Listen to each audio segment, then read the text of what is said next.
Okay, immigration lawyer. Currently, I am live. I will be live for about 1 hour to one hour or so. If you have any questions, you can come and ask them.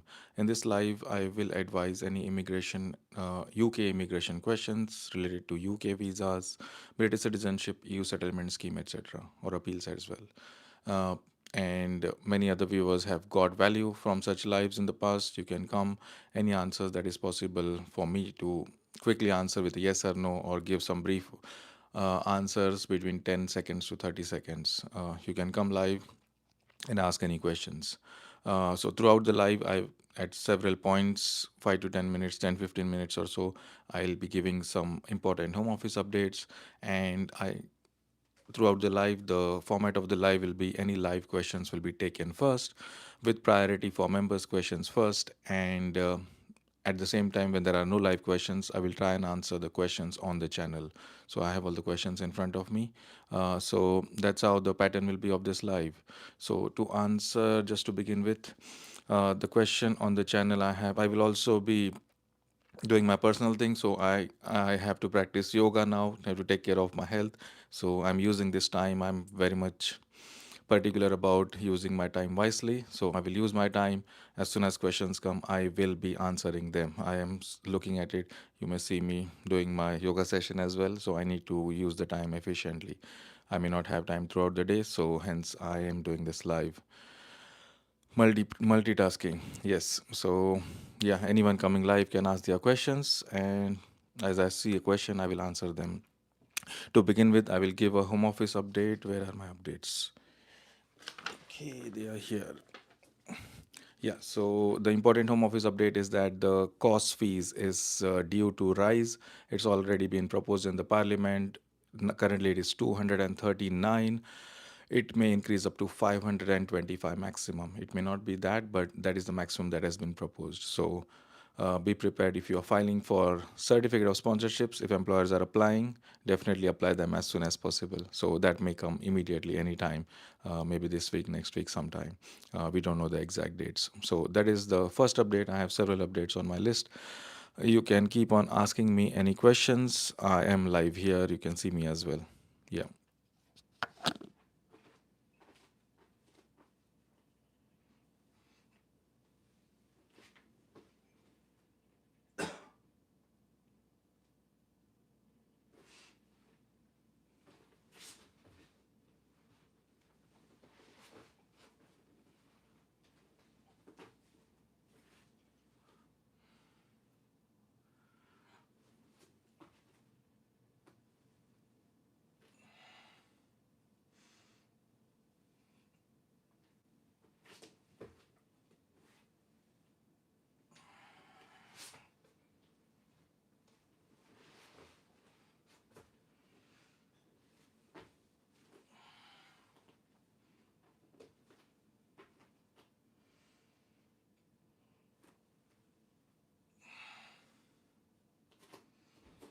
Okay, I have a live question. Let me take that one. Abdul, I got EU settlement scheme status as a dependent of my Italian brother. Can I now apply for my wife and children under the EU law? If you have applied now, I'm not sure whether for joining family members are allowed unless they are connected to the EU national. Yeah, maybe take proper advice. I have a doubt on this one. I don't have access to the rules as of now. So, but I don't think joining family members would be allowed unless they have a connection. So, yeah, this was a problem with some of the appeals, I remember. But yeah, do take proper advice on this. But to my first opinion is that I'm not sure whether joining family members are allowed till the time you are. This has changed after the withdrawal agreement and all. In the past, it was allowed, but then to my first reading of the law, I don't think it would be allowed to add your family members unless they are connected to that family member for with some connection, as well as that dependency aspect of things. That is what I think. But then yeah, speak to an immigration lawyer or book a consultation with us. I'll have to go through, research the rules and give you. But then that is my first answer to, in as per my opinion, I think to the best of my reading, family members may not be allowed unless they are connected directly to that person.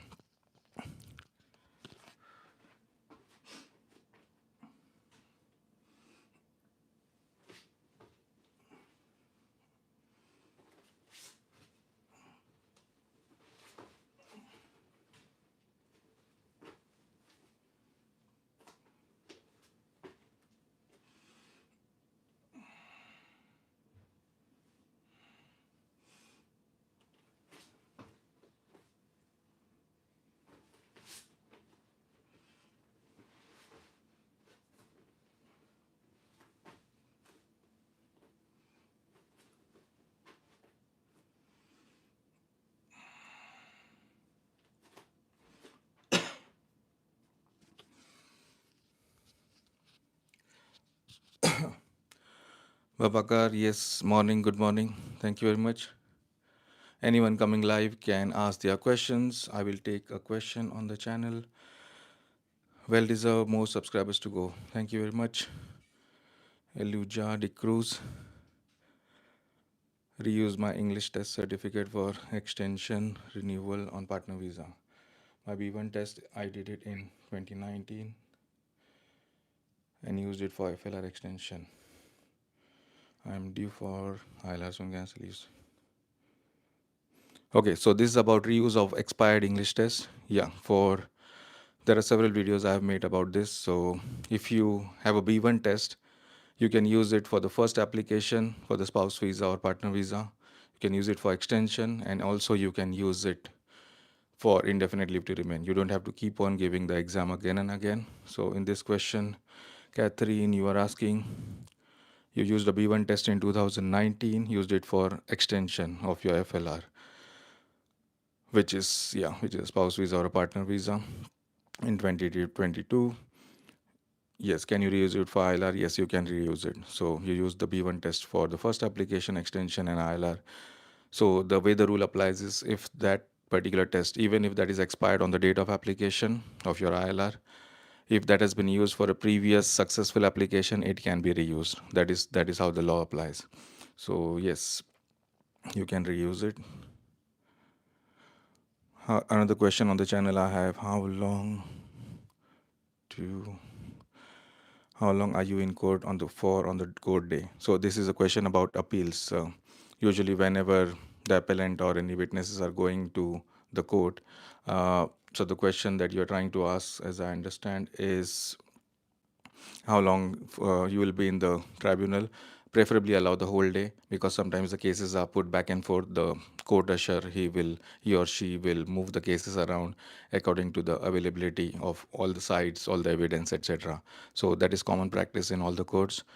When you go for an appeal, definitely keep your whole day free. Sometimes you may have the hearing, the first one, or sometimes your hearing may be put back for 3 o'clock in the afternoon, so it doesn't matter. So that may happen. So that is another one. Babakar, parent visa, British child, general advice. Yes, Babakar, you asked many times, no problem. Yeah, so so I think your question is about, you're the parent of a British child and you are an overstayer, you don't have current permission. So if you have a genuine and subsisting relationship with a British child, and the other parent of the child also supports your application, and you have some sort of a connection, you are a part of the child's life, you are either dropping them to the school or picking up, or nursery, dropping, picking up, taking them to dentist appointments, taking them to GPs, or every day taking care of them. Let's say you and your partner are in a relationship, then you may be taking care of the child, changing nappies, feeding them, etc., etc. Then all these things are show that you have a genuine and genuine responsibility for the child, though it may be jointly with the other parent. So that is allowed, and you may qualify for a parent visa. In such cases, you do require a confirmation from, this is what always happens anytime we file. I've done many applications over the years. They need a third party to confirm, either a letter. So if it's a baby, let's say, then just born, newborn, make sure you are a part of the child's life. The health visitor sees you when they visit you. You can get a letter. Currently, I'm doing, yesterday itself, I reviewed a health visitor's letter confirming that the father was in attendance and he was taking care of the child, etc., etc. Even another letter from the GP that I saw. So that is another one that usually you can see if they have attended appointments. Some GPs may be helpful, some may not be.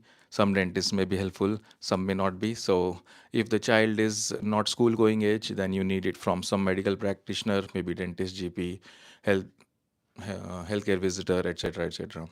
If the child is going to nursery, get a letter from the nursery confirming that this particular person is registered as the emergency contact, or they drop off and pick up, something to that effect. So that's one. If the child is school going, then letter from the school confirming similar terms, that you do pick up, drop off, or you are registered as emergency contract, or whatever you do, you come for the teacher meetings, anything and everything. So that's how you deal with it, and that third party confirmation is required. Without that, home office always keeps those applications on hold. I've seen that sometimes clients have not given it, and yeah, it was a concern, and once you provide the letter they have approved it. So that's how it would work. So that is the main one, and maybe one affidavit from the other partner saying the same facts, that the father you are that this person is the father or the other parent of the child. Your name should be on the birth certificate, very important. Home office will not accept anything other than that. And what else? Yeah, and the affidavit should confirm you take part in the child's life, you are important, and I suggest that yes, you should be allowed to live in the UK. Something that there is a format on our on the website. If you go on the channel information, click on the website link, you can download the parent visa affidavit. There are two formats. Yeah, so one of them is when you are in a relationship with the other parent, that's one affidavit, and there is another one when you are not in a relationship with the other parent. Drizzy, yes, you can ask your question. If I open a British company online virtually, can I get immigration visa? No, you cannot. Sorry. Emergency contact, GP, good enough. Yes, GP should be good enough. But then also get further confirmation that you are attending the child with the appointments and all, not just emergency contact. They want hands-on things, that you are doing something for the child. Okay, it may be from the nursery, from the health visitor. You are changing nappies, you are feeding the baby if it's a baby, or if it's going school going or nursery going, you're dropping off, picking up. That's quite important. You are actively involved in the upbringing of the child. That is very, very important. Okay, any other questions come by the time we continue?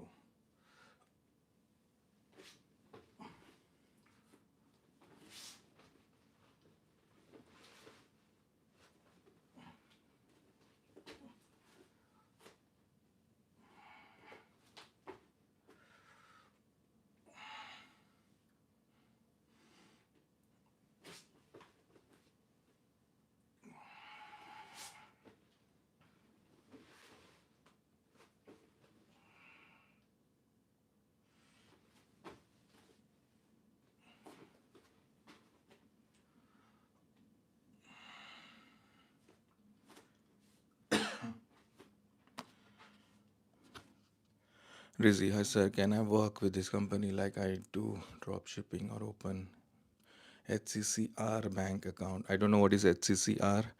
So, so you're going to open a British company online virtually. Usually you will have problems if you are also opening a UK bank account, trying to take payments in there. The banks firstly will not open an account unless you have right to work in the UK. I would advise against doing this unless, because you are not allowed to work in the UK. You may get stuck somewhere at some point with taking the payments out of the UK or something like that. So if you don't have a right to work in the UK, basically you cannot do business in the UK. I understand you are trying to do online and all of that stuff. Unless you are paid directly in your home country, wherever you are, that's a different issue, different matter. But then if you're trying to open a bank account and all of that, take payments, that will not be possible. Banks will not open the money accounts, or they may not release the funds. So these are the challenges that you will have. You cannot just do business in the UK without having a right to work. Okay, let me take another.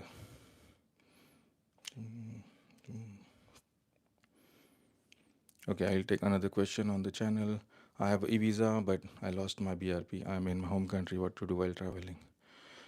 You have e-visa. So with the e-visa, you lost your BRP. I don't think you do require the BRP. You can uh, go onto your e-visa, generate a share code, carry that with you. The carrier should check your e-visa on their system by putting the share code, etc. So that is what is the solution. Other than that, you are not going to get a BRP there. So BRP production is stopped. But if you lost your BRP, it doesn't matter. Yeah, even if it is expired, you should be able to travel with an with the e-visa. You can get a printout of that and go to the carrier. Till the time any questions come, let me continue with my yoga.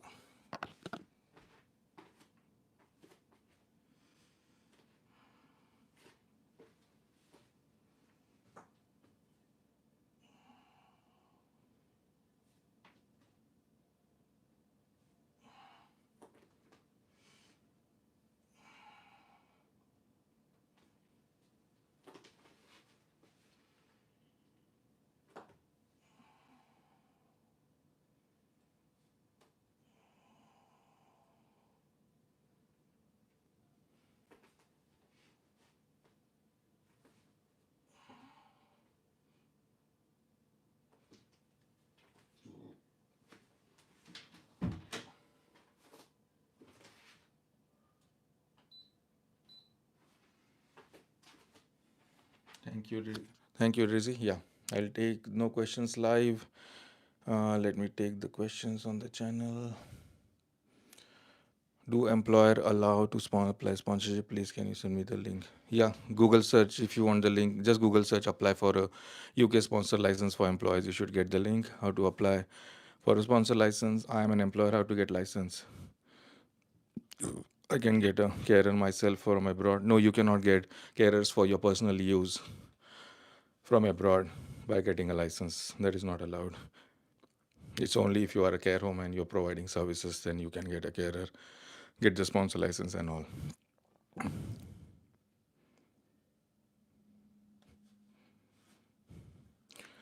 Can I get married on short-term study visa? Is it hard to apply short-term study? Okay, there's a question is it hard to apply short-term study visa in UK? What are the requirements for them? The short-term student visa is a maximum of 11 months, between 6 months to 11 months. It is only to study English in the UK.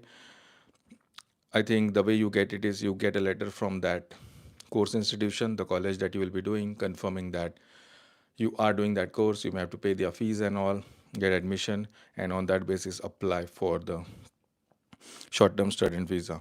Is it hard or not? That really depends. It's not hard, but then yeah, they would look at your personal circumstances that you will return back at the end of your course of study, which is between 6 and 11 months. So that is the maximum that you will get it for. But it depends on your personal circumstances. If you want to assess your situation, speak to an immigration lawyer and yeah, get advice on your particular situation. You need to have enough ties back home in your home country, financial ties, relationship ties, social ties, etc., etc. To if you wish to discuss with us, you can book a consultation. The link should be in the description of this video or any other videos or on the channel description, or speak to any other lawyer. Okay, Azra, I'm outside UK. I'm unable to link passport to e-visa. Link passport to e-visa. You do you have an expired BRP card? Yeah, answer that and I will take it.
Visa valid till, yes, BRP expired till 31st December. If you are traveling to the UK before 31st of March 2025, you can show your expired BRP. If you are traveling to the UK before 31st March 2025, you can show your expired BRP. The carrier will accept it. So there is a concession going on. That should solve your issue. Once you're in the UK, you can sort out the passport linking, working with the support. There is a web chat support for UKVI. You can try to talk to them from there also. But if that does not get resolved, you can use your expired BRP. The carrier should allow you up till 31st of March 2025 if you're coming to the UK.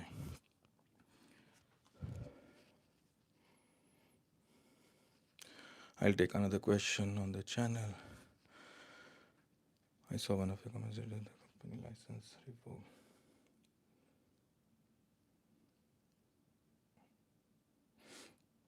The question is from Durga Suresh. So I saw one of the comments. You are in tier 2, now 1 week back. Your visa owner is not, so you got a skilled worker visa, but the sponsor is not giving you work. There is not much that can be done. You can complain against the sponsor if you want to, but for your situation, you may have to find another sponsor to switch your sponsored visa. Haman, can I get UK dependent visa? Live question from India if my wife is on care visa before 11th March? Yes, you can.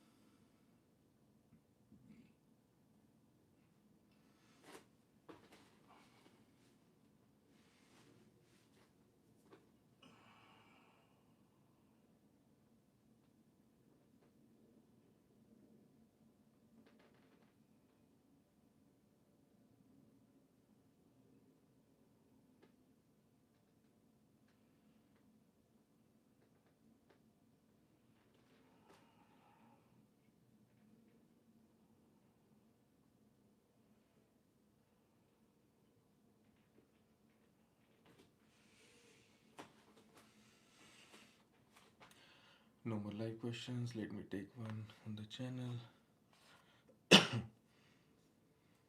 Hi, my company license revoked. My visa still live. They not done payroll. Almost 8 months now. I got another sponsorship. Changing new visa by this March, and no payroll effect on ILR or future.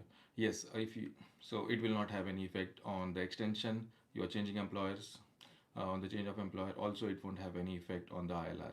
So the question is, the individual is on a skilled worker visa, no payroll done for 8 months, which means no work, no payroll. This is a common situation.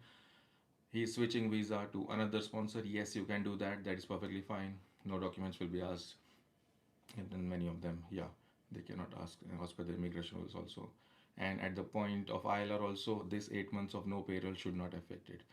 Yes, you should be fine.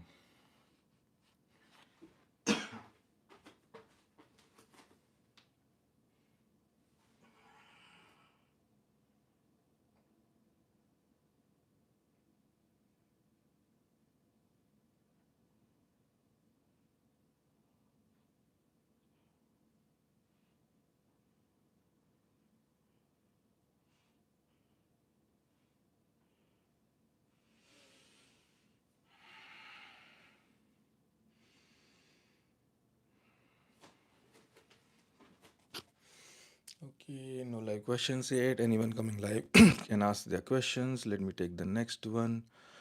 This is done. In our company, we are sponsoring who is already on skilled worker visa by different company. I'm looking for a step-by-step guide for create and apply for undefined costs. Do you have any guide on this? I don't think, yeah, we have not created any guides yet, but then this is more of a corporate thing. Speak to an immigration lawyer. Usually you will not find that answer anywhere. Take advice from some lawyer or book a consultation with us and take it from there. This is kind of exhaustive advice from immigration lawyers. Okay, Aman. Sir, I came back from UK on dependent visa in valid visa, but my wife alone switched her study visa to healthcare. So you were a student dependent, your wife only switched, went back home from that student dependent. Okay. Study visa to healthcare visa before 11th March. Can I now apply for dependent from India? Yes, yes, you can apply for dependent. Unless you have broken any immigration rules, overstayed, and all of that, which I don't know about from both of your comments. Other than that, if immigration history is clear, you should be fine. So I understand you came on a student dependent, both of you student and student dependent. You left back wife from student, she switched to a care worker visa or skilled worker visa, whichever that is, and now you want to apply as a dependent partner on the care worker visa. Yes, yeah, you can apply again. Next question, let's do another one.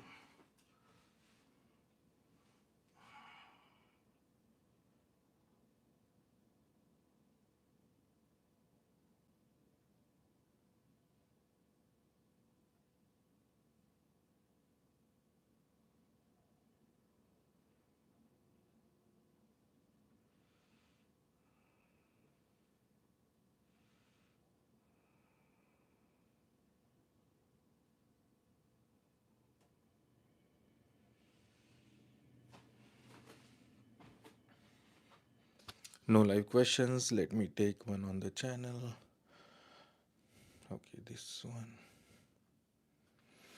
It's in Hindi. Let me translate it. मेरी girlfriend UK citizen है उसकी 18 है और मैं 21. Okay, so Z Shumughail. Okay, 4337. You asked, okay, so it's about spouse visa or partner visa with a British citizen. So your girlfriend is a British citizen. She's she's 18 years of age. You are 21 years of age. You are outside the UK. Your girlfriend is in the UK, and she lives with her dad in a care home. I think somewhere old home. Okay, and the dad gets pension. She won't be able to sponsor you unless she has her own income. The minimum income required is 29,000 that she has to earn. I know she is 21 years of age. I'm not sure how she would be able to do that unless she is working somewhere. Or if the your her father's income cannot be used towards meeting the financial requirement. If it's savings, then it should be quite high savings, around 90,000 or something. So the savings, the way the savings is calculated is 29,000 into 2.5 plus 16,000. So that is the formula. 25 2.5 times 29,000 plus 16,000. So that's how it is. So I doubt whether she'll be able to sponsor unless she starts working and earns at least 29,000. Or if you have savings in your home country amounting to approximately, I think it is about 90,000 it comes to. I don't have a calculator now. Yeah. So with the her dad's income, it will not help. Okay, anyone coming live can ask their questions.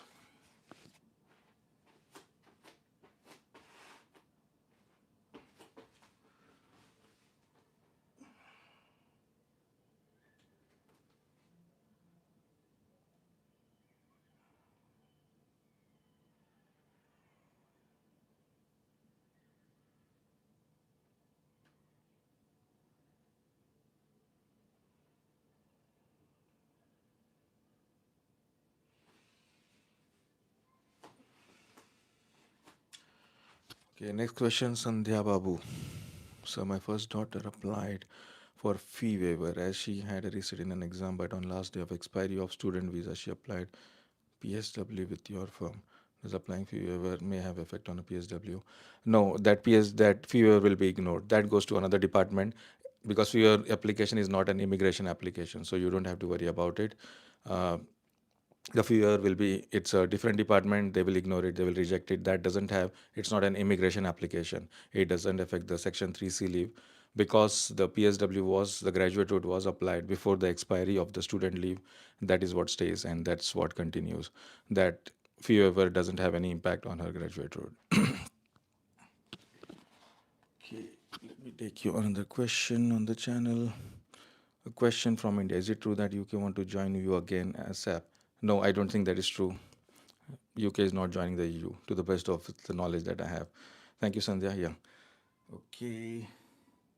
I will continue. Anyone coming live can ask their questions. Yeah.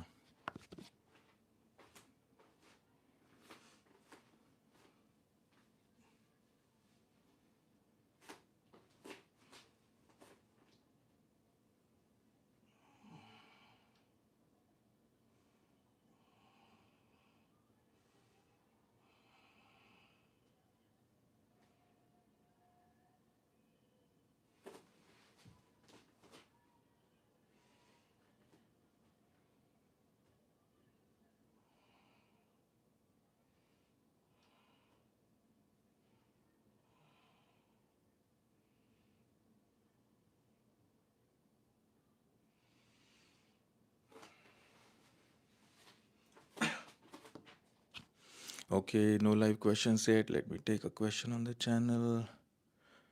Hello, I was spouse visa for 5-year route, then I got transferred to 10-year route, long residence. I meet the requirements, I'm not sure why. Yeah, this is a common problem. I think I've made several videos on this. Individuals who apply, who are on 5-year route on the spouse partner visa, their application is filed for some reason. Sometimes it's a case working error. I have had that many times, at least I think in the last since the rules changed in 2012 till now. Applied for 5-year route, meeting all the requirements, even with our covering letter and everything.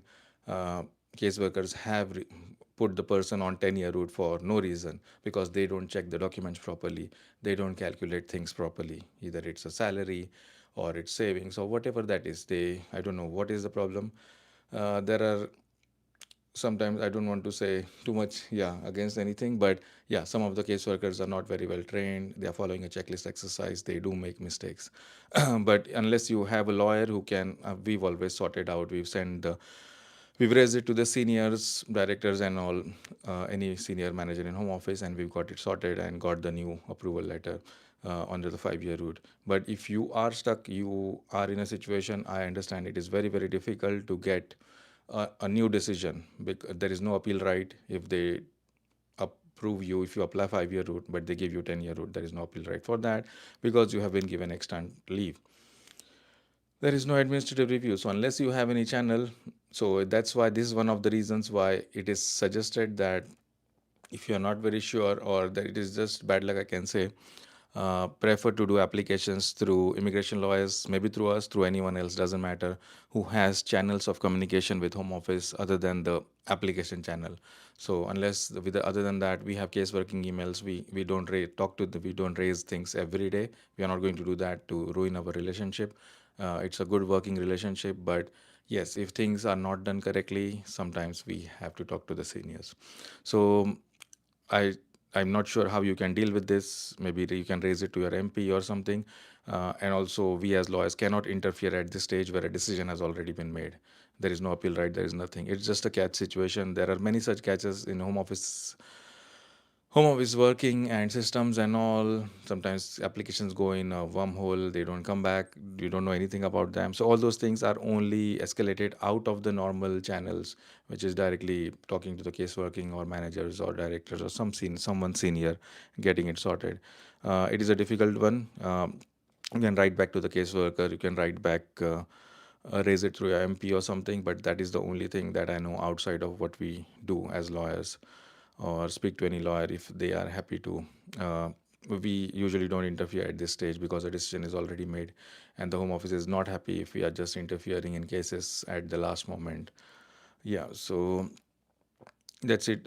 Yes, sometimes, but you may think sometimes it is also a problem. You may think you have given them all the documents. You may have missed some document. That is the other side of it, because you've done it the application yourself. I don't know how strong it was or if all the documentation was provided.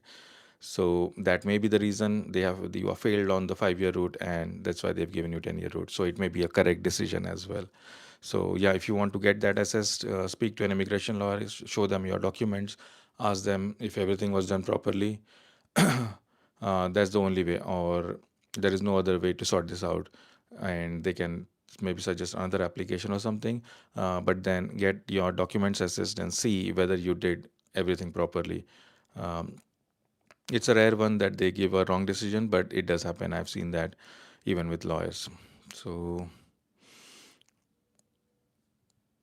okay, any live questions? Okay, we went. Children are in A level. Can they live in UK as students and parents as dependents?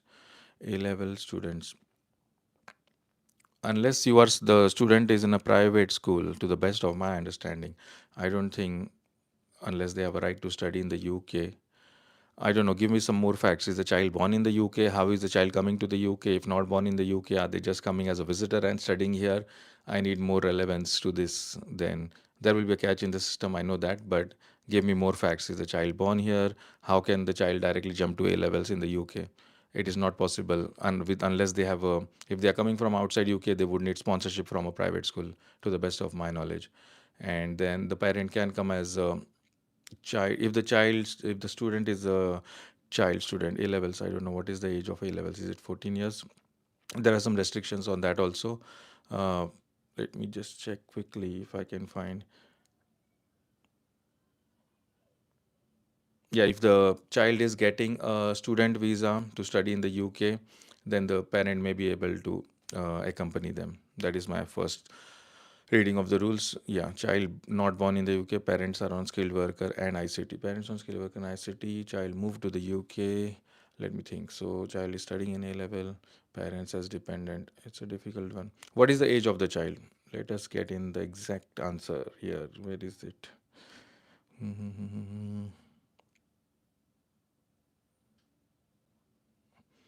So,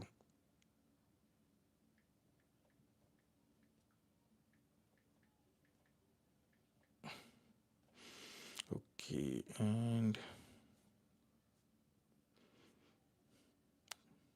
Give me the age of the child. What is the age of the child? 17 will turn 18. Okay, so where is that one gone? Here it is. Mm-mm-mm.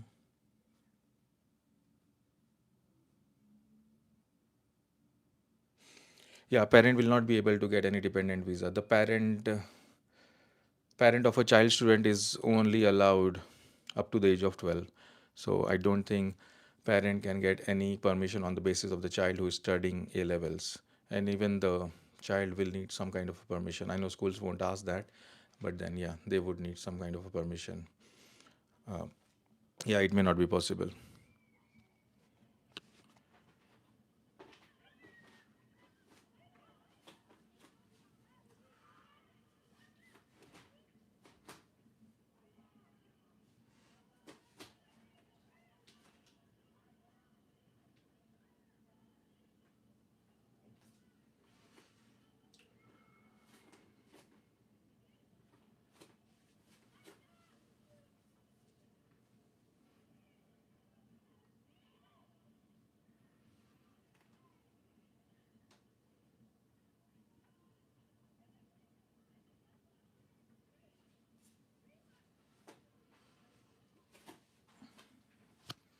Thank you. No more live questions. Let me take my questions on the channel. Where are they? This is the one. This one. Sir, make a video on sponsor father death. Sponsors father death. Sorry, I don't understand the question. Please give more details, and then I may be able to answer that during a live or somehow. Make a video on sponsor father death. So you have a sponsor. A father is a sponsor and he dies, or sponsor's father died. Sorry. Yeah, please clarify that question in another comment, and I may be able to answer. Okay. Okay. Next one. Learn student visa. My course.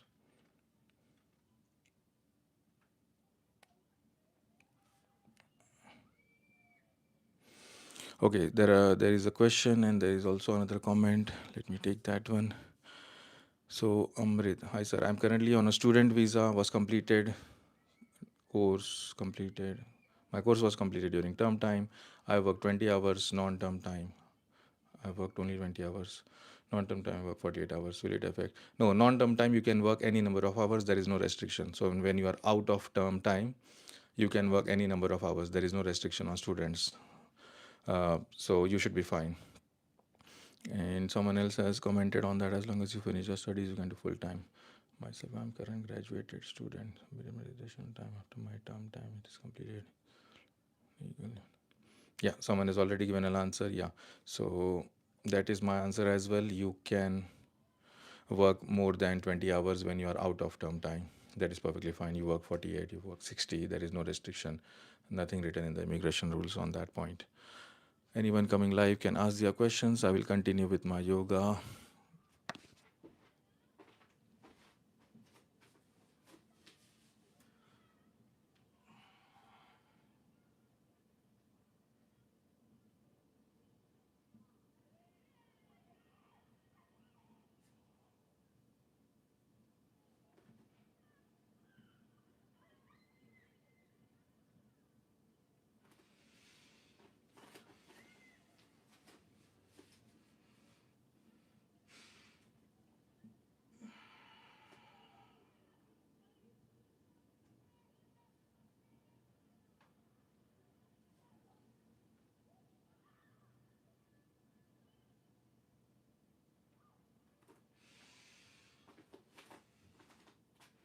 Okay, no live questions. Let me take one on the channel. How about children? If they are attached to father settled status, he moved outside the UK. Mother soon will get status, will stay in the UK, but is worried if the children have the right to stay in the UK with her if the father abandon her and children abroad. Yeah, if the mother, so this is a question on EU settlement scheme retained rights. So if the mother is getting retained rights and some sort of a stay in the UK, if the mother is getting that, then her children from another parent who are already in the UK should be fine. They will be sorted as dependents on the mother. They should already have a pre-settled status. But with the retention of rights, if you retain the rights, then the children who are with you from a previous parent, from another parent, should also continue to get the rights. But yeah, for your particular situation, usually speak to an immigration lawyer, get proper advice. You can hit the link in the description, book a consultation with us, or speak to any other immigration lawyer to get proper advice. But uh, to the best of my knowledge, yes, the children should be sorted if you are sorted, if you are getting the retained rights. Okay, anyone coming live can ask the questions. Continuing with my yoga.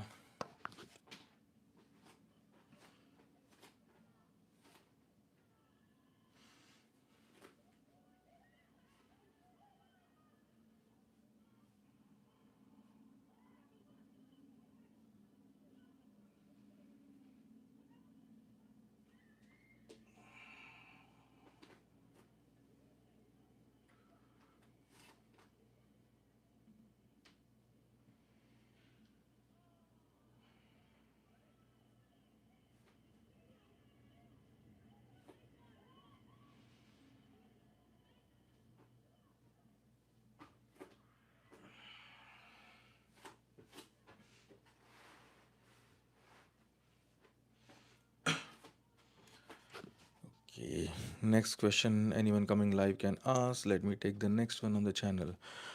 Do I have to reapply for the dependent visa as well, or will it continue with my wife? The question is on graduate visa to UK skilled worker new entrant. So the video is about graduate visa switching to skilled worker and new entrant salary. Sandy is asking a question: do I have to reapply for the dependent visa? The dependent also has to reapply. So, to the best of my understanding, you have a graduate route and your wife has a dependent on the graduate route. So, if you apply for a skilled worker visa as a new entrant, your wife also has to continue applying as a dependent on that skilled worker. If I have not understood it correctly, yeah, you can ask the question again. Okay. Anyone coming live can ask their questions. I'll continue with my yoga.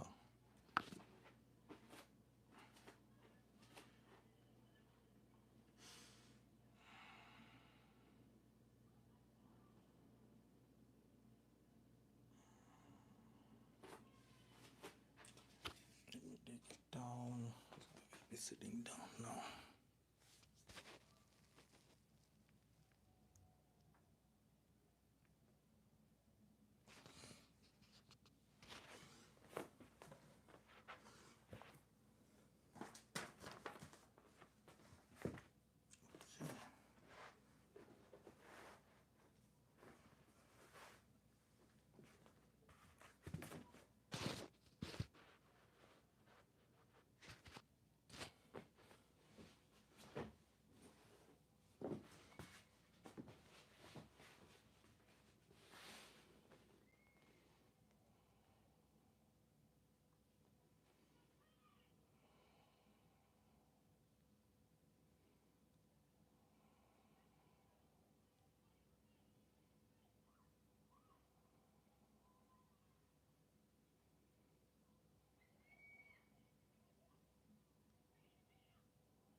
No live questions. Let me take another one from the channel. Where is it? Okay. So question is, I'm being out of the UK and being out of the UK for less than 5 years, but your passport expired. Can you still use the settled status and the expired passport to return? Okay, the question is about EU settled status. That's similar to indefinite leave to remain in the British immigration rules. So the video is, I am a UK settled status holder. Will I be denied entry in UK after I was out for 2 years? So the Kofik has asked, you have been out of the UK for less than 5 years. Passport expired. Can you still use the settled status? Yes, the settled status only expires after if you have been out of the UK for more than 5 years. So up to 5 years, if you come back to the UK even for a day, you have restarted your clock. So if you have in your situation, you have been out for less than 5 years, it doesn't matter whether your passport has expired or not. That's not relevant because you have the status. That's the digital status. So you should be able to use the your settled status to come back to the UK. If you have that digital status, you may have to upload your passport, the new passport, if your previous passport has expired, and then use the new passport to enter the UK. That's how it should be sorted. And yeah, that's how it will be. Anyone coming live can ask their questions. I will continue with my yoga.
Okay, anyone coming live can ask the questions. Let me take another one on the channel. So it is, sir, I am on a skilled healthcare worker visa in UK. My partner in India. So if we apply for dependent visa, then I need any English test to prove.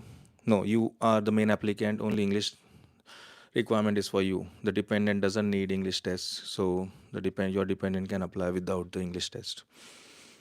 Okay, another question on the channel. I'm an individual entrepreneur. Can I register sole proprietorship firm in Berkshire or elsewhere in UK? Yeah, you won't be able to register any firms in the UK since if you don't have a right to work in the UK. Sorry about that. So I see that. So there are many individuals outside the UK who have their businesses or entrepreneurs. So Kamal Arora from India, he says, can I register sole proprietorship firm in Berkshire or anywhere in UK? Uh, you will be able to register the company. I know HMRC doesn't care, or company's house will allow you. They don't check visas. But then when you open bank accounts, when you try to transfer funds and all, that's where you will be held up. Bank accounts cannot be opened without a right to work in the UK. I would advise doing that. I know some people try doing this. You may try it by coming as a visitor and all. They will stop you. I know I have uh, advised on many such matters where people have come to the UK just on visitors and trying to do business, especially from India and all. I've seen many of them trying to do that. Don't do that. You will be stuck. You are not allowed to work in the UK. Uh, I know many people have been returned back once Home Office knows some tax filing, something is happening on their name, and finally they do ban them from coming to the UK, etc., for deception and all. If any lying is involved in that. So yeah, you're sorry, you cannot do that. You cannot register a firm if you don't have a right to work in the UK. Anyone coming live, ask your questions. I will continue with my yoga. Let's go. So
No questions on the channel, no live questions. Let me take something from the channel.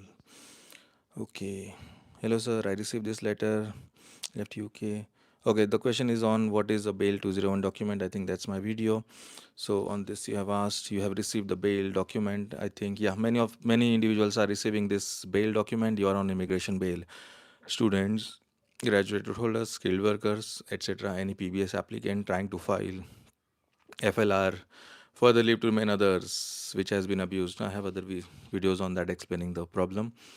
Everyone is getting these bail letters. So there's a common one. So let me address this. I received this letter.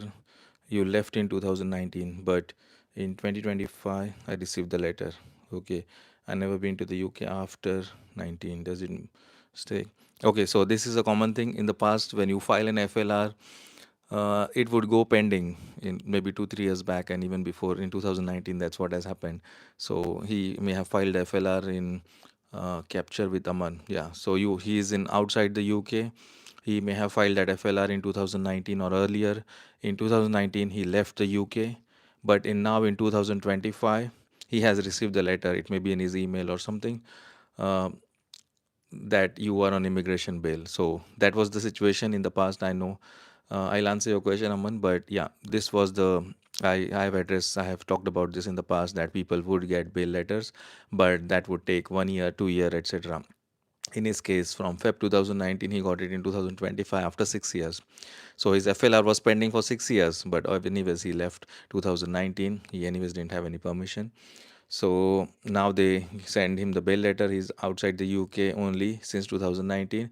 Yeah, you don't need to worry about it because you left the UK at that point. Your application is treated as withdrawn. I know they may have considered it because they know whether you are in the UK or not. So there is no way to track. But yeah, I don't think you need to worry about this. You are outside the UK, so no need to be concerned about this. Anyone coming live can ask your questions. I will continue with my yoga.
Okay, no more questions live. Anyone coming live can ask your questions. Let me take next one on the channel. One, this one is done.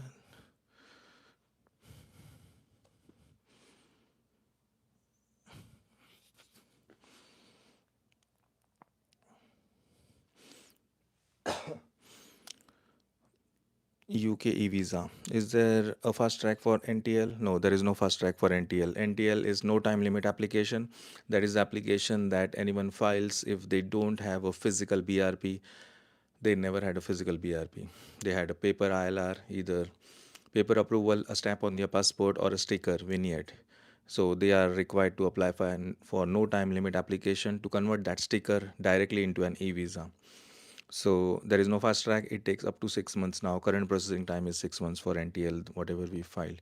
So, or if I make your question is there is no fast track. Yes. Second part of your question, or if I submit new application, the previous one was some IT and the biometric center. I'm a bit not sure if it's submitted properly. Yeah, if it is submitted, usually every application that is submitted, it goes through fine. I'm not sure. Uh, I don't know how you're deciding that there was some IT issue, unless the Home Office has told you something about that. It does take 6 months. You may have to wait. Once you submitted the application, if you got the confirmation on your email, that is enough evidence that the application is submitted. So that's it. I don't think you should keep on filing new applications. It may not help you. It will just increase the queue for Home Office. So just because it is free, don't keep on just filing that application. Yeah, until application is free. So yes, I'll take one more question. Hi sir, I actually applied for PSW on visa on my 7 January through TLS to TLS, but I have not received a reply yet as to whether the applications has gone to UQV or not. Yeah, firstly you don't apply. So this is a graduate route application you have filed on 7 January. As soon as you submit, you should get a confirmation email. Once you make the payment, an email comes that your application is submitted. That itself is a confirmation. I'm not sure why you went to TLS, but then if you may have done through the application process and you went to the appointment to TLS, even that one, when you submit it, you do get a confirmation that it is submitted. So that itself is the confirmation. TLS is not going to give you any confirmation.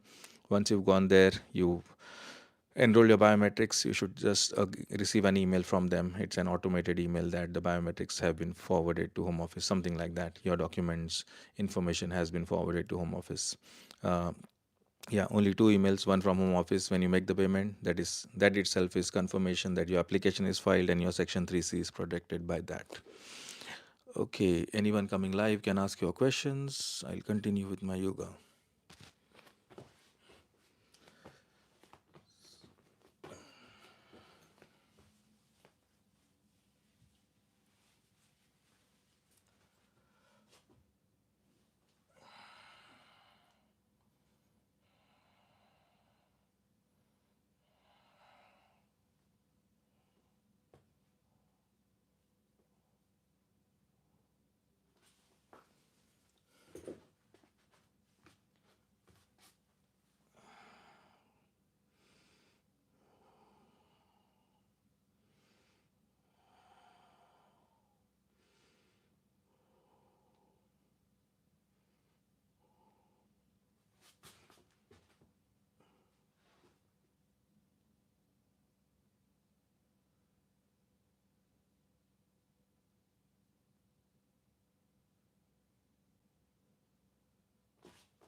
Okay, no live questions. No live questions. Let me give an update from Home Office. Let me see my file.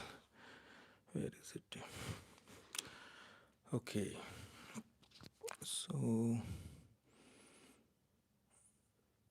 okay, so is it possible to delay the start date of a skilled worker? So this is possible, a reporting. So the way it works is when you apply, when the employer applies for the certificate of sponsorship, whichever that is, defined certificate or undefined, then they assign it to the person. They put a um, work start date and work end date. Um, but depending on the processing time, other reasons, personal reasons, etc., the individual may not travel to the UK, or if they are in the UK, work start date may be delayed for any reason. Uh, that needs to be reported through the sponsor management system. This is a requirement. I know many employers don't do it. It's a compliance breach. So be aware of this. Uh, I have some notes. And that once the cause is assigned, then reporting change of that work start date has to be done through a reporting. Also, if the employer becomes aware, let's say when the course is assigned, after that it is not yet used, the application is not filed or not decided by the Home Office, the skilled worker application. At that point, also the employer can change the work start date. They can report it through the live course. So once the course is assigned, it is in a live state.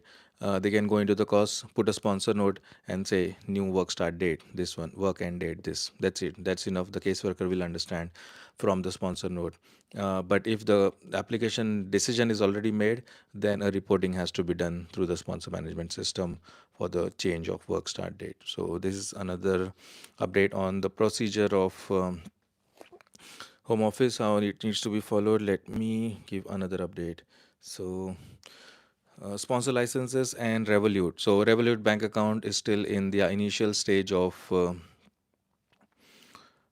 they are still not a full bank. I know they are in some kind of a transition phase or something that is happening. So Revolut bank statement still as of today cannot be used for sponsor license applications.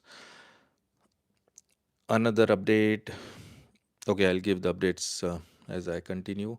For now, anyone coming live can ask the questions, and any questions that you may have, I will take a question on the channel. In the meanwhile, I know someone who's been overstaying, got immigration bail, they applied asylum. Will this be a valid application for them?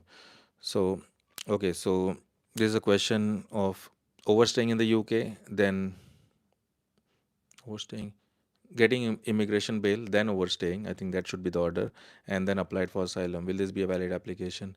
For asylum, you can be illegal in the UK. I don't think it matters, but there is the person's Section 3C leave is not protected, so they don't have any right to work in the UK, etc. So remember that aspect. The asylum will be considered if they approve it. Yes, the person may get that asylum because asylum can be filed even if you are an overstayer. So they have to consider it. Uh, for the asylum, doesn't matter what your status is, it is always valid, and they have to make a decision on it. They have to interview, do all the steps, screening, substantive interview, all of that, and they will make a decision on that. So that is it. But it doesn't give the person a Section 3C leave because that person has already been overstaying. Just filing asylum doesn't change their 3C position or any rights in the UK. They have to just wait to receive the decision on the asylum. That's how it will be. Anyone coming live can ask your questions. I have answered some questions on the channel. I will continue with doing my yoga. As soon as a question comes, I will take it and answer.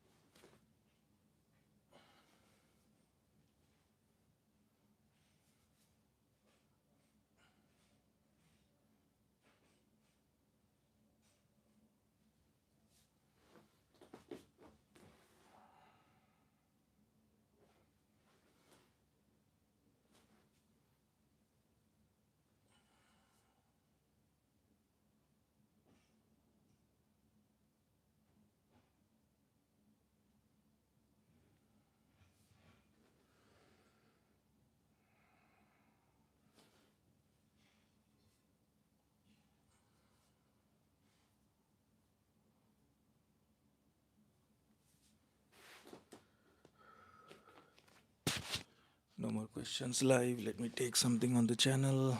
This one is a hi. Hi. Yeah, there's a hi on the channel. Just saying hi back.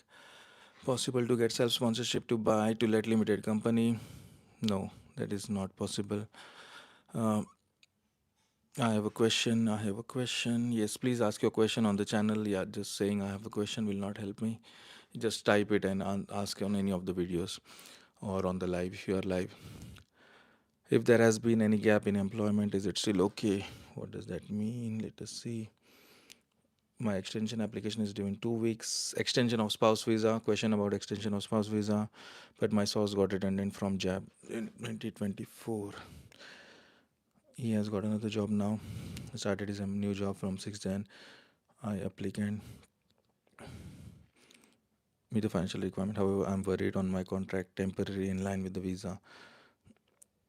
Am I okay? Should mean. Okay, so the question is a two-part question. So the person is applying, so the viewer is applying for extension of the spouse visa, and you are under the old rules. I understand because you talk the numbers. 18,600 should be your financial requirement. With your partner, you can use either of yours or jointly also, but I think yours should be sufficient. You are running 24,500, but your contract says temporary in line with the visa. That statement in the contract doesn't matter. They will look at your current on the date of application. You should be employed, number one. They will look at your last 6 months of pay slips, whether you are earning that, or last 12 months, whichever option you're going with, variable pay or fixed pay. And you should be able to meet the financial requirement with your income itself. Yeah, and with if you're with your partners, you don't need to use your partners. You should be fine. That temporary line doesn't matter. And if you want to use your spouses, yeah, I don't think that is relevant because yours is sufficient. So let's not go there. Anyone coming live can ask your questions. I am taking the channel's questions and I'm doing my yoga. Anyone coming live, ask, and I will see the questions and answer them.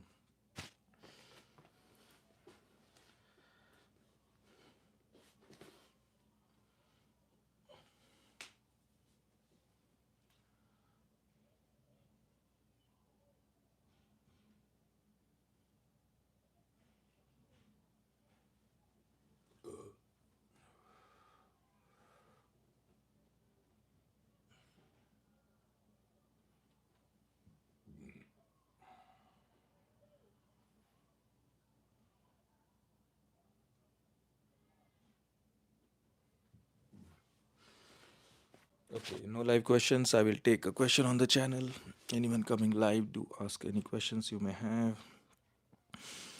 I am saving time today doing my yoga. Also, I may not have a time for the live later on. So I'm doing it parallel, multitasking, efficient use of time. Okay, so this is a question on EU settlement scheme. I got 2020 pre-settlement in 21.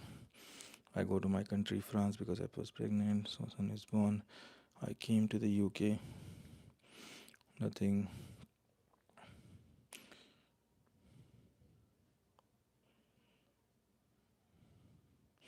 So the question is about pre-settlement. So Sarah Ahmed got it in 21, but she went back to her EU country, France. She was pregnant with the child born in 2020 in France. Now, then you came back to the UK. It's a long-winded question. But no job, nothing, never, any kind of help. Next month, 5 years will be finished. So your 5 years of pre-settlement are finishing. To apply settlement, what can I do? 3 months. Firstly, applying for settlement. If you have been outside the UK for more than 180 days continuously, then that may break your continuity of residence. But with the son born, you may have a reason of the pregnancy. That may be one of the absences up to 12 months. So that can be, or maybe slightly more. It depends on the discretion. It depends on the facts of the case, why you were out for a longer period for the son's birth. So that can be addressed. Up to 12 months for that pregnancy can be maybe allowed, but speak to an immigration lawyer, get proper advice on this. So other than that, if you have absences of more than 180 days, then that may be a problem. You will not qualify for settled status. What can I do 3 months before I receive settlement for my last kids? If you get settlement, then your child who is born outside the UK will definitely qualify for something. They may get pre-settled status if they've never lived in the UK. So depends for that, but they will get some status. Main thing is if you are sorted, they are sorted. So first concern is if you qualify. One is if you have been out of the UK for more than 180 days continuously, then you may not get settlement. So be mindful of that. Speak to an immigration lawyer and take proper advice on this. You can book a consultation with us, hit the link in the description, or speak to any other lawyer. Anyone coming live can ask your questions. I will continue with my yoga.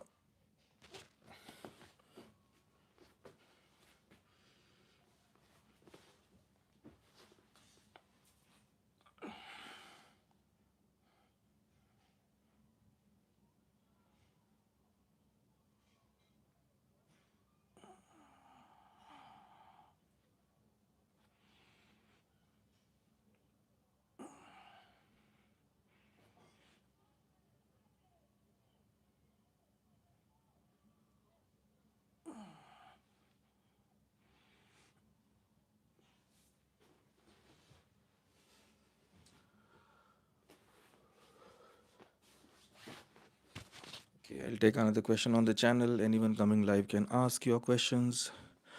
Karan Kumar, my skilled worker visa was applied by an immigration agency used by my employer. Now my e-visa doesn't show my old visa start date. Okay. Be an issue while applying for ILR. I didn't.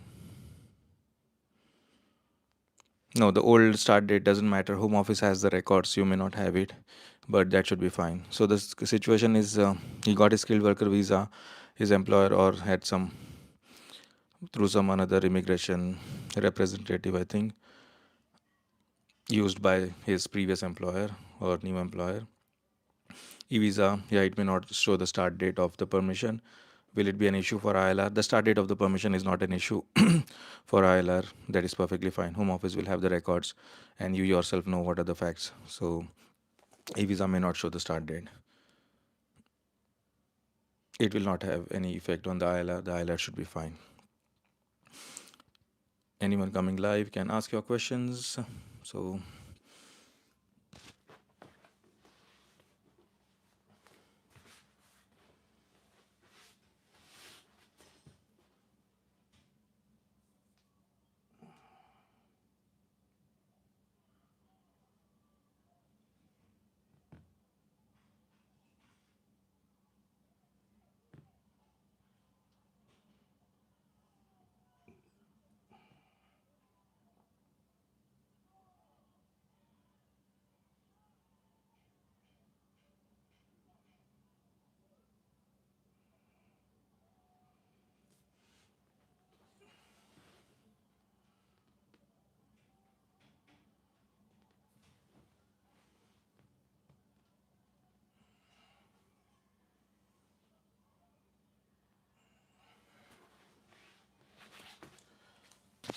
okay, next question live. World Flyer, how long FLRM application timeline for British spouse? British spouse, tell me if you applied inside UK or outside UK, or what is your plan?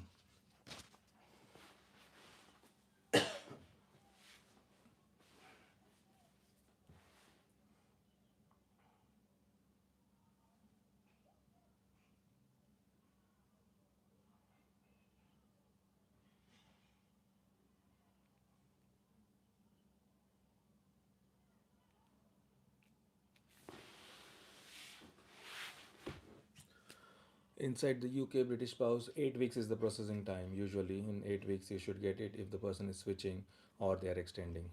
Under standard service, you can get super priority by paying 1000 more, but all the dates count from the date of the biometrics. Remember, so 8 weeks from the date of biometrics, or 24 hours from the date of biometrics if it's super priority. Already applied on 9th on standard. So 9th of Jan, 9th of Feb, 9th of March. Definitely you have to wait till 9th of March, definitely. So it should take about, yeah, 8 weeks. So maybe wait till 9th of March or so. It's standard service. But when did you enroll the biometrics? So if the biometrics are not enrolled, the counting usually does not start. They will try to do it in 8 weeks from the date of application. But yeah, if you delayed the biometrics a lot, then that may affect and it may go further. It may add to the timing.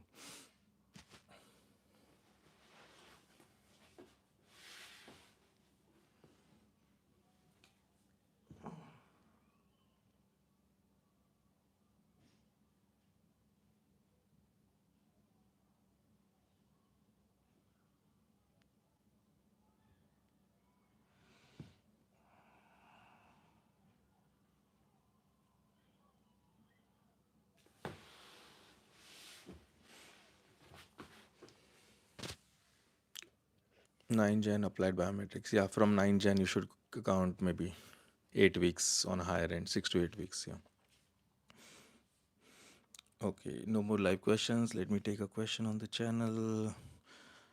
If I switch to a skilled worker visa, can the time on dependent skilled worker visa 2 years be included? No, it cannot be. So if you switch from a dependent to a main applicant skilled worker, then all the time that you spend as a dependent would be lost, the 2 years in your case.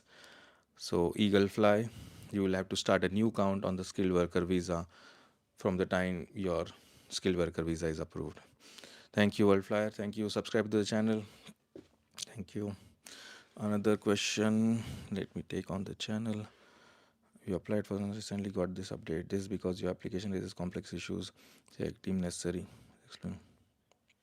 Yeah, this is a common thing where individuals or where companies are applying for sponsor licenses either with priority or with standard, doesn't matter.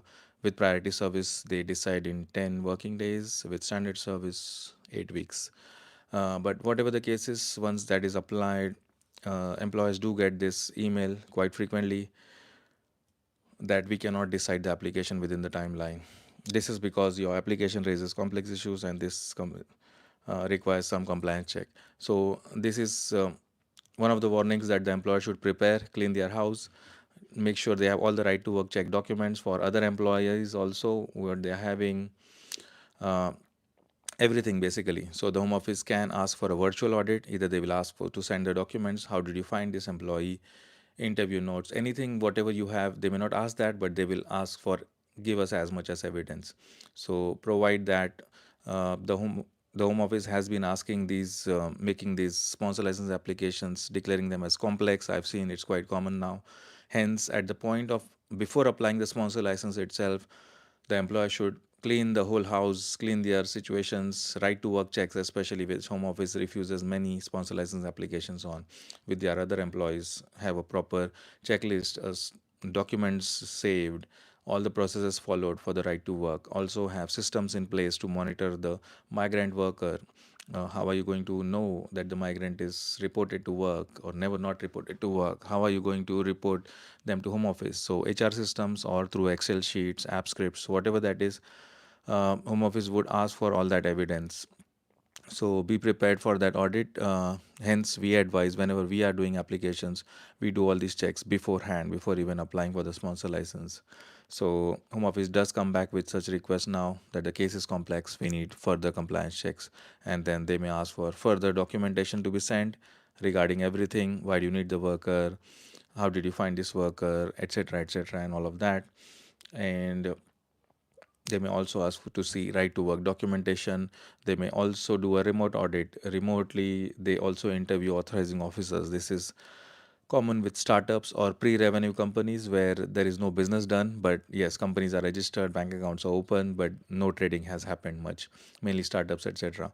So in that case also they interview the authorizing officer remotely, ask them all these questions, ask them to share their screens and show how are you going to do the right to work checks. Can you please show on the screen how will you monitor the migrant? How are you recording the dates? How will you get a reminder that the visa is expiring, etc., etc. So this is quite an important one. So take proper advice if you have got such a letter of complex issues with your sponsor license. Speak to an immigration lawyer and get everything checked. You can book a consultation with us or speak to any other immigration lawyer. Our consultation link is in the description. Yeah.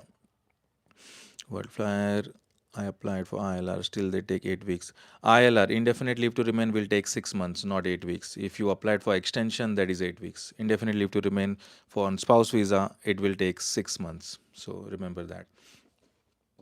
Indefinite leave to remain, all of the indefinite leave to remains are 6 months. Because the queue of the indefinite leave to remain, the way it works is all flow into the same. Whether it's a skilled worker ILR or a spouse visa ILR, all of them go into the same, and it is 6 months processing time under standard.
Thank you, Wildfire. Thank you. Anyone coming live can ask your questions. I will take the questions on the channel. I'm on a student visa. Have completed my course. Got my husband got a care worker sponsorship in December 23. He's the main applicant. Can I switch my visa now as dependent of my husband? Yes, after you completed the course of study, you can switch. So it is a student and a dependent. So the dependent husband got a skilled worker visa, care worker visa in December 23. Yeah, December 23, you can still sponsor the dependent. But once the student, so you have completed the course of study, yes, you can switch to become your husband's dependent now because you completed the course of study. Okay, anyone coming live can ask their questions. I am taking the questions on the channel. Let me see if I have any updates. Let us see. The nanny corner. So previously, employers were allowed, authorizing officers were allowed, if they want a nanny for their personal use. That was, I think, there before 6 months or so. But now that area is closed now. No one can sponsor nannies. So initially, Home Office had the view when they added the nannies to the list of occupations that yes, the nanny can be employed to help with the authorizing officer. Uh, but now their position is no, nannies cannot be employed by authorizing officer. So you cannot sponsor any nanny in the UK on the skilled worker visa. No longer allowed from 31st December. It has been clearly expressly taken out. Cannot. And also previously, whichever nannies got it, they may not be able to extend. The way the rules have been written, they may have to switch to another skilled worker category, but not as a nanny. So that is another update from Home Office. Anyone coming live can ask your questions. I'm taking the questions on the channel. Okay, I'll continue with my yoga.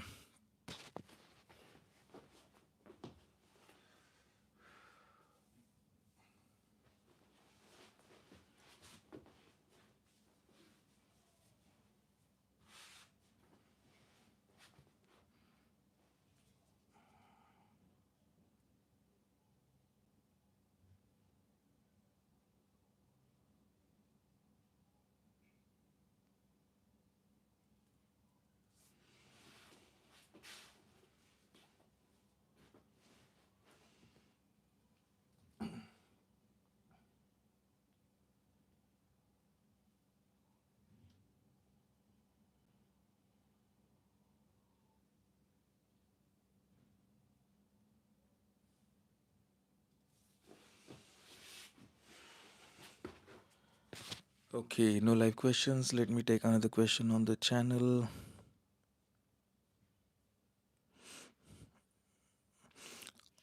I am student in UK, got my 2 year graduate route visa last week. Am I allowed to work? Yes, you are allowed to work on graduate route. When must I switch to skilled worker visa? You can switch to skilled worker visa from graduate route anytime. On the first day when you get the graduate route or on the last date of your graduate route. Doesn't matter.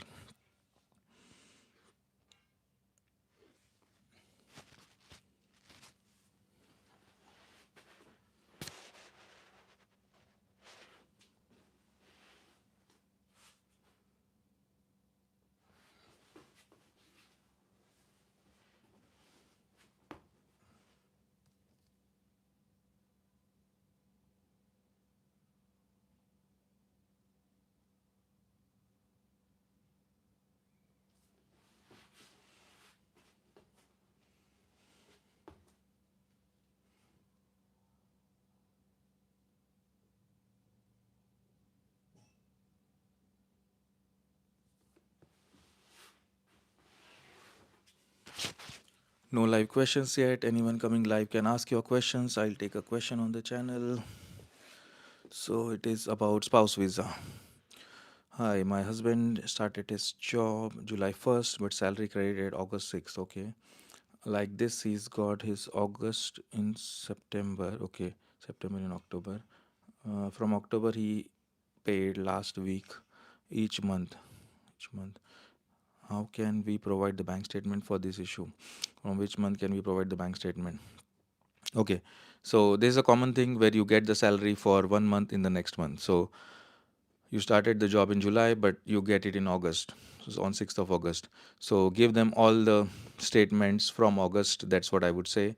So whatever pay slips you are going to show. So if you are showing your pay slips from July till January, July, August, September, October, November, December. Yeah, so let's say July to December is the 6 months you are claiming. You have to show the payments of those salaries in your bank account. So give them the bank statements that are showing the payments in the bank statement.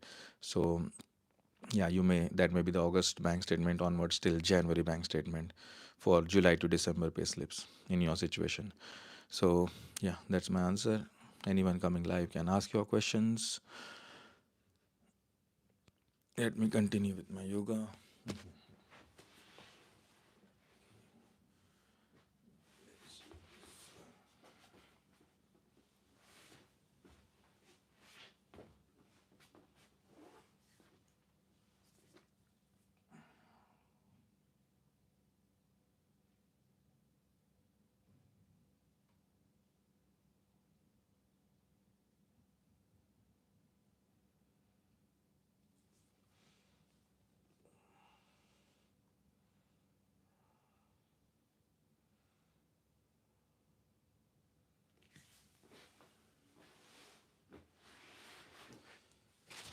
Okay, I'll take a question on the channel. No live questions. Okay, next question I have is while switching from graduate to skilled worker visa, does the employer have to pay immigration skills charge?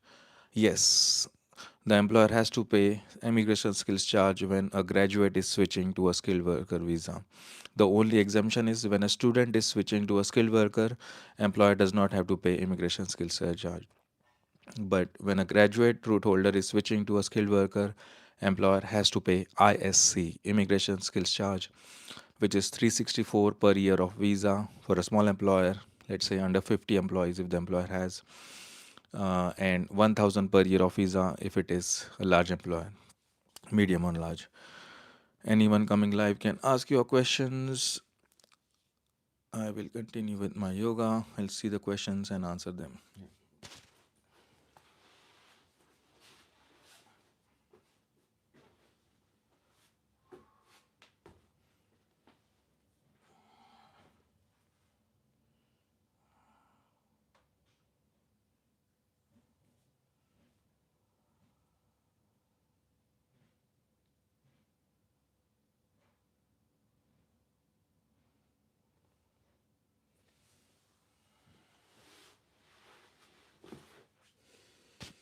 Next question on the channel. No live questions yet. Hi sir, thank you for your detailed information. My friend currently in a situation where his salary according to 35 hours contract is 36,500, which is equal to 38,700 for 35.7. Contract mentioned UK website. The doubt we had is, can we apply for the visa with the salary? No, you cannot apply for the visa with the salary. The minimum salary has to be 38,700. I'm ignoring all other exemptions. I'm assuming you are under the standard rate because you're trying to calculate the salaries 35 hours 36,500, unless you have any exemptions of new entrant and all. If you don't have any exemptions of lesser salary, then 38,700 has to be paid. You cannot use that 35,6,500.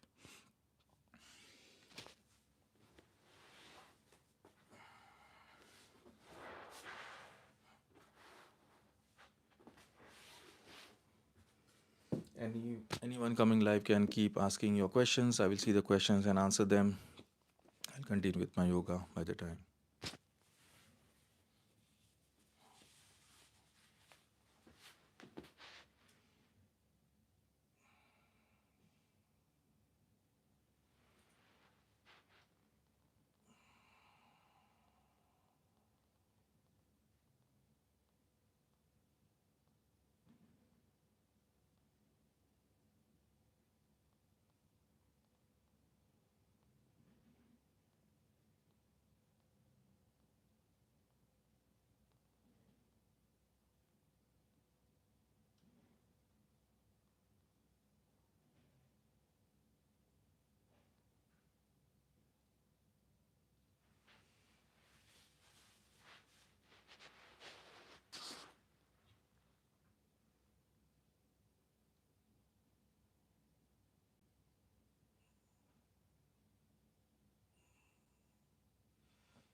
Okay, next question on the channel. No live questions. Let us see. My company terminated me after working 1 year in November 24, but I didn't receive any email from home office. So that's good news. Till the time you don't receive any curtailment email from home office, your visa is valid. You can continue to be in the UK. You're not an overstayer. You have valid permission. Okay, so it's good you haven't received the curtailment email, cancellation email from home office. But remember, one of the catches is if you're not working with your employer, you should try and find another employer and change employer. Other than that, you cannot even work for the 20 hours unless you are working with your main employer. So you may not be able to work with anyone for that matter, as per the strict compliance rules. I know people are working in breach of the rules where they are not given hours by the main employer, but that is breach of immigration rules. Home office may create problems in future. Okay, great information. Next question I have. So many people about completing about 5 years but most of them are stuck in India more than 180 days after issuing visa in 2020. Can you do please the video? What is the best time to apply for ILR? Yeah, this is a situation about COVID absences. So there is a provision in section 39E where 39E, yeah, yes, it is in 39E. So where if you have been out of the UK for more than 180 days and obviously you are in the skilled worker visa, you want to apply for ILR, you have been stuck outside the UK. If you have genuine reasons, you were stuck outside the UK, unable to travel, then those absences can be, there is a discretion for home office to ignore those absences, allow those absences, but you need enough proof to show that your absence was out of your control. It was either because there was a lockdown in India or whichever country you were in, or lockdown in the UK, or maybe a family member was sick or your flight was cancelled by the airlines. You will need to give all the evidences. If you were sick, family member was sick, anything, medical letters, hospital letters, e-tickets, emails from carriers confirming your flight has been cancelled, um, the information on public websites. You may have to scan all the public websites of India or any country you were in and the UK to see if there were lockdowns during those periods, and all that period has to be accounted for. It's not a general discretion that just because there was a lockdown and there was a problem, everyone will be allowed this. It is a case by case consideration. I've done many cases where we have explained it, shown the evidence, and we've got the ILR for skilled workers, their family members, etc. But it is a case by case assessment. So, whatever evidence you have that you were stuck in India or whichever country you were in, and because of that, you could not return back to the UK and your absences became more than 180 days, then so pandemic is one of the reasons, but you need to give all the evidence. Speak to an immigration lawyer.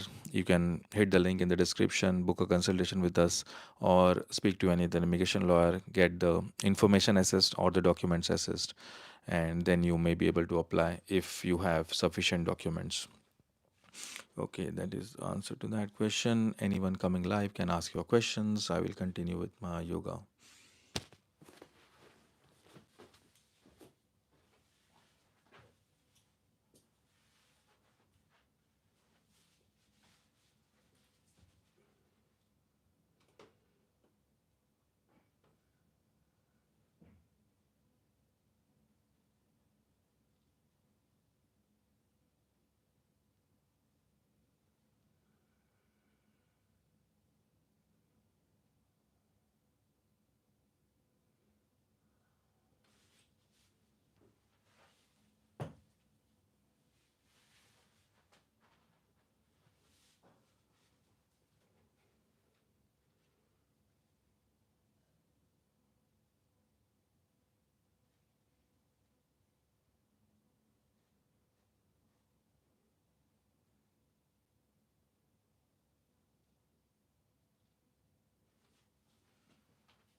Okay, no more live questions. So let me take the questions on the channel.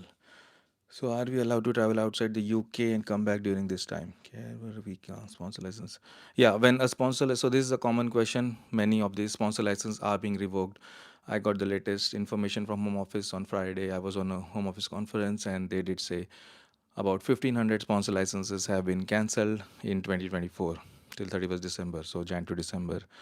And many of you are in the situations where you're usually most of those are care homes, all the frauds etc happening. So the question is on care worker visa where the sponsor license is revoked. So home office is working. That's another video I've made. You can see it in your own time, where they're trying to help out and match employers with the employees. So the question from Prashant is, so are we allowed to travel outside of the UK and come back during this time? I would not advise coming back traveling outside the UK, because the way the curtailment operates is it's a risky one. You can do that, but then that's the risk that you're taking. You may not be allowed back in the UK if the immigration officer doubts, calls the care home or checks on the system that the license is already revoked and you are entering the UK. They may curtail your leave at that point, so that they always have that discretion. So I would advise against traveling outside the UK unless you have filed another visa, change your sponsor and got another sponsorship. That is my advice. That's the risk you're taking, so it's always possible that that is a possibility. So anyone coming live can ask your questions. I will continue with my yoga.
Okay.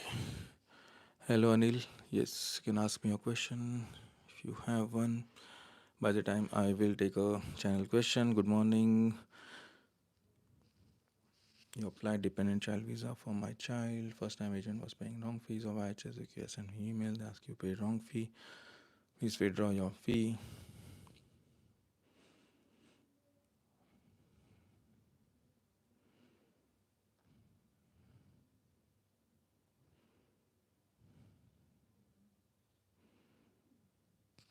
Okay, so it is about IHS refunds. IHS refunds by default may take between, usually it comes in 28 days or from the date of withdrawal of your application. I think a question is about Raman. The loan is, yeah. So, but then it may take up to 90 days also. Anything between 1 month to 3 months. Other than that, you may have to follow up with the IHS team. So, Anil, I'm 43. I'm planning to move or search opportunity. Okay, good luck with that. Next question on the channel I have: can I return on skilled worker visa after ban period ends? How long will it take for processing voluntary return? So the question is about how long it takes for the VRS team, voluntary return service. So my advice is, if you already have your passport and you can sit on a plane, then you should leave the UK. Don't wait for the voluntary return service to do anything. They don't have to do anything basically. If they have your passport, if you filed some application, the passport is retained by home office. It's only small areas where family route ones and all parent visas where they will take the passports. Then you may have to communicate to the VRS, voluntary return service, and ask them to send, you have to send them your e-ticket. Then they send your passport to the airport where you will be traveling, and your passport is given you at the airport and you get out of the UK. That is the logic behind that. So if you have the passport, you should book a ticket and straight away move out of the UK if you want to leave the UK. If only go to the VRS. If you don't have the passport, send them the e-ticket. You can call them, email them. Usually, I know there is some waiting, but usually within 2 to 4 weeks, they will sort it out and arrange your passport to be sent. So, so Anil, is that good at this age? I will. Yes, you can move at any age. You are 43. I am also 43. Yeah. So you can move to the UK at any age, provided you have everything genuine. Rolls Kitchen. I applied skilled worker visa, switched to new employer, but after 5 days I got mail of complex issue. Yes, common thing. They said in mail that visa processing time can be more than 8 weeks.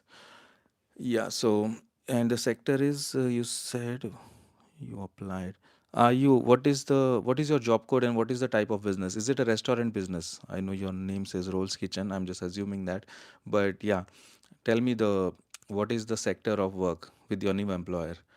Is it, yeah, it is a kitchen or restaurant or something? Yes, they are auditing and checking all these sponsor licenses, courses, applications from employers who are in the retail sector, building sector, in restaurant sector, etc.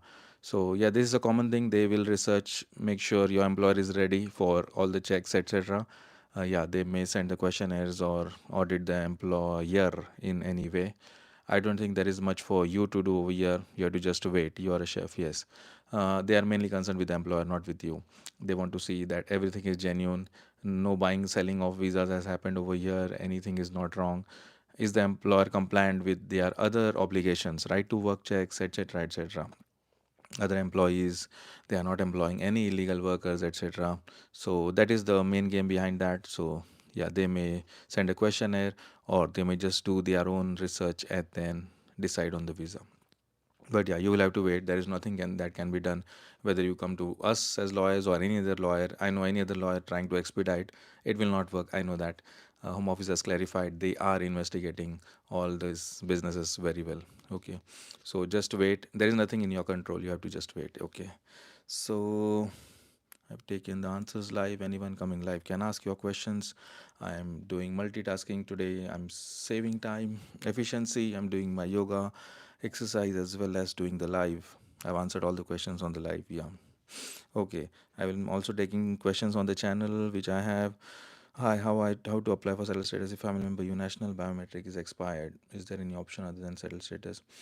BRP expiry doesn't matter. If you want to apply from pre-settled to settled status, you should have that online account anyways. You already have a UKVI account if you have pre-settled status, so you should be able to apply logging into that through your using your phone number, email, etc. And that's how you do. The BRP card is not relevant for applying for settled status after you qualify, once you are on a pre-settled status. One more update. I'm also giving updates throughout the live. So next update I have, what is the one strict change has happened to the sponsor license because of all this abuse that is happening. Is they are strictly, home office has strictly made it one person, the authorizing officer has to be in house, so they cannot be a third party. Sometimes people were getting friends, family members and all. So the in-house, it has to be an in-house person who is the authorizing officer, and the authorizing officer should be settled in the UK. It cannot be someone on tier skilled worker visa or graduate route visa or any such visas. They need to be settled in the UK. So it will be either a EU national with settled or pre-settled status is defined as settled for these purposes, or a British citizen or indefinite leave to remain holder. It cannot be any visa holders. I don't think even spouse visa holders or so. So that is a very strict requirement for authorizing officer now. That has changed from 31st December 2024. Okay, so that is the update. I'm covering live questions. Anyone coming live can ask. I will be giving these updates randomly. And anyone coming live can ask your questions. I'll continue with my yoga as well.